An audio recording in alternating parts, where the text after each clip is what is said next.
Kako je možno, da je glavna cestna arterija države zaradi nesreče, ki niti ni posebej huda, skoraj pol dneva zaprta?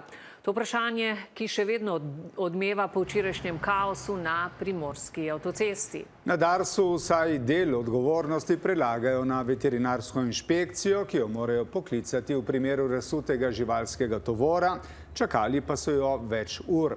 Na upravi za varno hrano priznavajo, da inšpektorji v Postojni res niso se oglasili na 2 telefonska klica. Ema Čepon.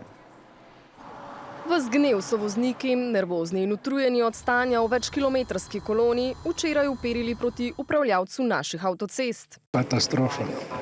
Ne se zamisliti. Ne vem, če bom kupila letos vinjeto, ker v bistvu ni za iti z avtom na avtocesto slovensko. Dars pa s prstom kaže na veterinarsko inšpekcijo. V prevrnjenem tovornjaku, ki je povzročil 11-urno zaprtje ceste, so se namreč nahajale večje količine svinjskega mesa. In brez zelene luči veterinarske inšpekcije je v včerajšnji večerni oddaji pojasnjeval predstavnik Darsa, policija ne more zaključiti postopka. Reakcijski čas veterinarske službe ni bil optimalen. Čakali smo kar nekaj, lahko rečem, ur. Na upravi za varno hrano nam sogovornika pred kamero niso zagotovili, so pa na očitke odgovorili pisno in priznali, dežurni veterinar med 7. in 8. uro ni dvignil telefona. Zakaj ne, kot so zapisali, še preverjajo, je pa uradna veterinarka na kraj nesreče tako prispela šele popoldne, ko so meso že začeli pretovarjati.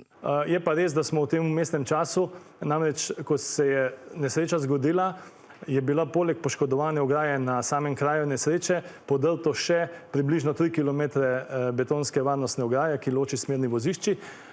In ta čas smo seveda mi izkoristili za ponovno postavitev te ograje. Tovornjak se je po ugotovitvah koprske policije sicer prevrnil zaradi neprilagojene hitrosti. Voznika, gre za 36-letnega državljana Indije, ki prebiva v Kopru, pa so zaradi poškodb morali odpeljati v ljubljanski UKC.